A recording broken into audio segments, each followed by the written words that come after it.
Welcome back, players. I'm Jack with 36 Cancel, and this is Coco the Weiss Cat. And school is in session once more. This is the second chapter in our tutorial Afterstory, and in this route we'll be looking at refreshing. So I'll spare you the intro for this set of videos. If you really want to watch them in chronological order, they'll be in the playlist in the description. But the next topic we're taking a closer look at is refreshing your deck in Weiss Schwarz. But Jack, isn't the idea of this series to make me a better player and help me make good moves? I can't help it if I have to refresh. You said it was mandatory when I ran out of cards in my deck. Well, I did, and it is. When you run out of cards in your deck, you must take your waiting room, shuffle it, and then it becomes your new deck.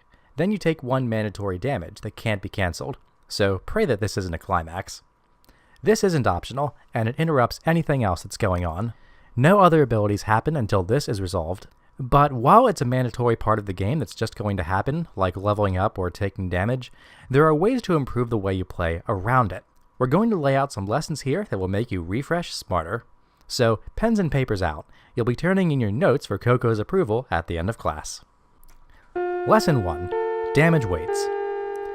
So the way refreshing works is straightforward on the surface, but there are actually a lot of nuances where it interacts with other things happening at the same time. And knowing how these interactions play out can really change when and how you end up using your cards. So to start off with, there's an important distinction we need to make. First, the act of refreshing your deck is one of two interrupt actions in the game. It means that refreshing takes precedence over anything else happening right now. So if you have 2 cards left in your deck and you get hit for 3 damage, when you flip those 2 cards over and there's still damage to take, you need to shuffle your deck and then complete the damage. And if you draw the last card in your deck, you need to refresh before you can clock yourself. But there's something that happens after refreshing. It's the mandatory damage. But this isn't actually part of the refresh mechanic. It does happen directly after you refresh, but it's a separate event, and it's not an interrupt action. So here's what that means.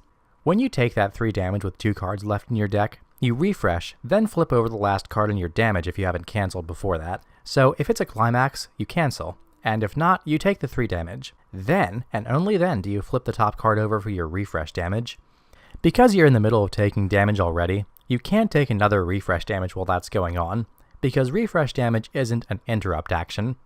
But if you draw the last card in your deck for your turn, you refresh and then take the mandatory refresh damage before you can clock. Because when you draw the last card, you're not in the middle of clocking before you can take your refresh damage. However, this isn't the case if you draw the last card in your deck as the first card in your clock draw. If you clock yourself with 1 card in your deck, you draw that card, refresh, then draw your second clock card, and then take your refresh damage. I know this sounds confusing, but they're just examples for the very simple rule of refreshing. If you're in the middle of an action like taking damage or clocking, you refresh regardless, but you need to finish the action before you take the damage. And if you're not in the middle of any actions, then the damage happens right after the shuffle. Lesson 2. The finer mechanics. So now we know the order of operations for refreshing. We can move on to the implications in this next lesson. There are a lot of conclusions that you can draw about how different abilities work with refreshing. Like, for example, if you brainstorm with 4 or less cards in your deck, you finish the brainstorm after shuffling, then do the brainstorm ability, then take refresh damage. So if you use a salvaging brainstormer, the only targets you're going to find if you refresh over the brainstorm are the 4 cards you milled. And that brings us into something important when it comes to the finer mechanics of refreshing. You see, players, in our tutorial, we mentioned all the zones on the Weiss Schwarz game board, or table. Whatever. The point is, all these zones are where cards are in the game, and they can't be in more than one at once. But there's one we didn't go over because it wasn't really necessary for teaching just the basics. And it's not on any Weiss Schwarz playmat. But now that you finished the main story and you're in tutorial after, you can finally know about the secret zone. It's called the resolution zone.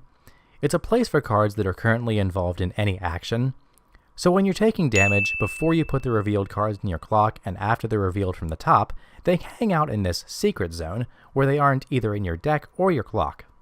This place is technically called the resolution zone. When you brainstorm while you're milling cards before you put the 4 cards in your waiting room, they're in the resolution zone. And when you trigger a card for an attack before it goes to your stock, it's in the resolution zone. Basically, this is limbo for Weiss Schwarz cards. So this seems pretty unimportant and like a bunch of fine print that doesn't really impact the flow of the game.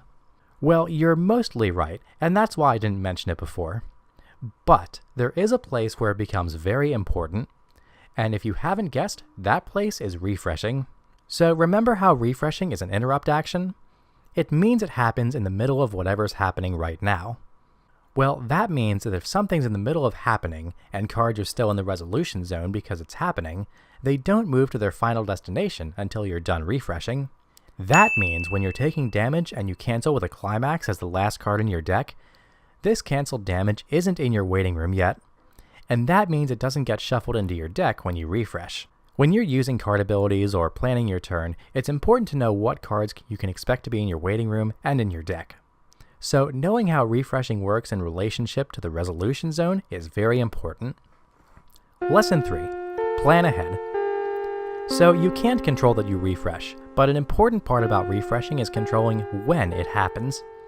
It might seem like splitting hairs during gameplay, but having a good idea of when you'll refresh will help you make a lot of good gameplay decisions. For example, my Heiress from our Konosuba deck tech salvages a character when I play her. I don't really want to play her when my waiting room is empty, or has nothing but bad targets. So it would be very advantageous for me to play her before I refresh. And this Battleship Hydro Ogre from our Abyssals deck tech can only be early played when I have 2 or less climaxes in the waiting room. So it wouldn't be too good for me to refresh midway through level 1, since I might not be able to play her if I have too many climaxes hit my waiting room before that and me hitting level 2. So you can see why controlling when you'll refresh is important. So how do you do that? Well, the short answer is, if you want to refresh sooner, do things like brainstorm and play cards that do things at the top of your deck. And if you don't want to, don't. But also keep your compression in mind. If you're low on climaxes, you'll lose more cards to incoming attacks off the top of your deck. And if your compression is tight, you'll lose less.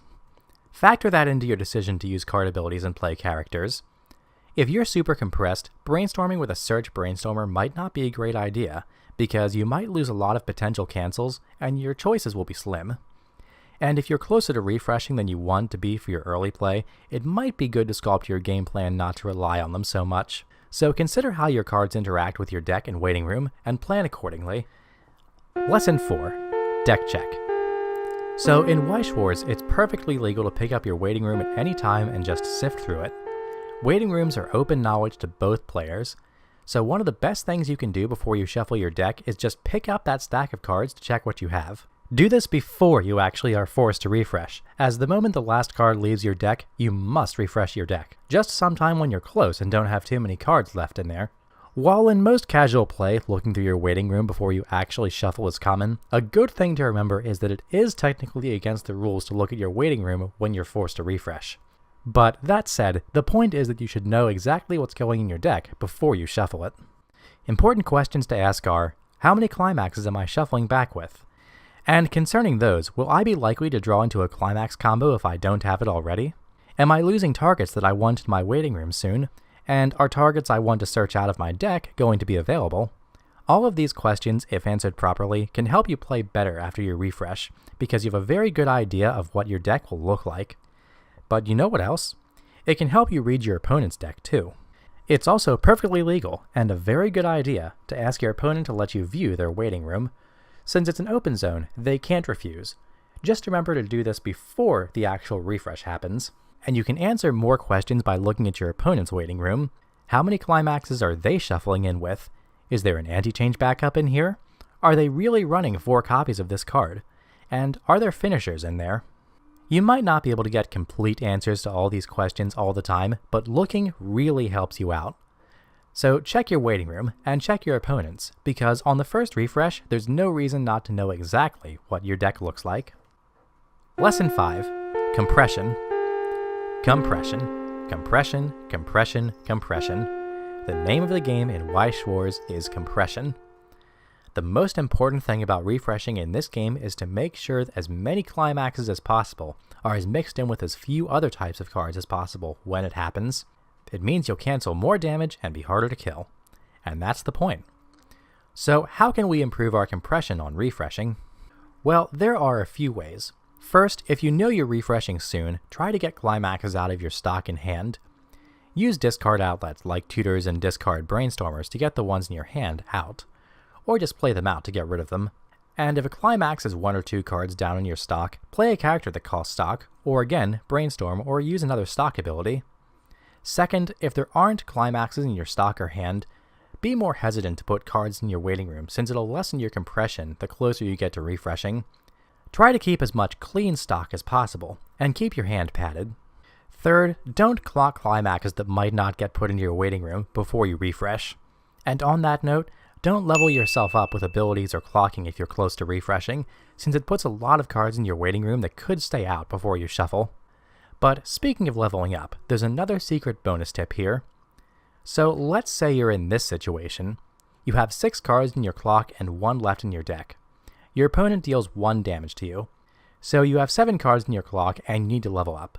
But you also have no cards in your deck. So since there's no more damage to do, the damage action is completed and we can refresh without interrupting anything. But wait, 3 things are happening here. Damage is completed, so the action is over. 1 card goes to your clock.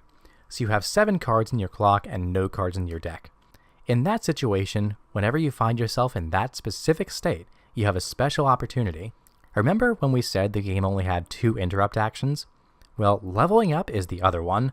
You need to stop whatever you're doing, even in the middle of an action, and level up if you have 7 or more cards in your clock. So, do I refresh first or level up first? Well, players, you get to choose. Both happen at the same time, and since you're the one controlling the deck and the level zone, it's up to you. So if you have a clock with 7 non-climax cards, you can choose to keep these out of your refresh and really amp up your compression. Or if there's a climax in there, you can put it back in the refresh and save yourself from shuffling with less climaxes. This only happens when you have 7 cards in your clock and no cards in your deck. If you still have more damage to take, this doesn't happen.